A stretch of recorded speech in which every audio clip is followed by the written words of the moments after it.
Inubos mo rin yung dingdong sa tindahan. Ano ka ba? Alam mo naman, konti lang yung dingdong. Kuya! Ano ka ba? Ikaw, putang niyo mo, kanina pa ako ngayon sa'yo, ha? Putang niya, kanina mo pa pinagbibintangan, batang kitang kapatid, puta, dingdong ako pagbibintangan nyo. Teachers nga, hindi ko ginagalawin, putang ng chipi, hindi ako mahilig ng mga chichirya, putangin na tol. Kung pagbibintangan nyo ako sa chichirya lang, masisira pamilya natin sa mga putangin ng dingdong ako kumain. Premo ba kayong kumain akong dingdong? Buha ka ng ina naman. Tagal na natin magkapatid, tol, ginagalang kita, pero dingdong, di mo pwedeng malo sa dingdong, Brad. Mamatay mo mga magulang natin, ding-dong. Ang puta naman, oh. Tapos yung isang araw, Mr. Chief. Yung mga na, nagagalit kayo. Pero, wala rin akong ginawang ganun. Si mama nagagalit sa akin dahil sa kakasumbong mo. May ligaw sa chichirya, pinag-uubos yung chichirya. Wala akong preba ron. Tangina, hindi ako kumakain ng chichirya.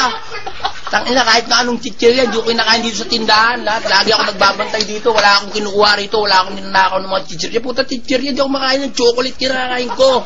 Obleron ang gusto ko, pero chichirya, puta kayo na malinis ang bunga ako sa lahat ng chichirya na yan.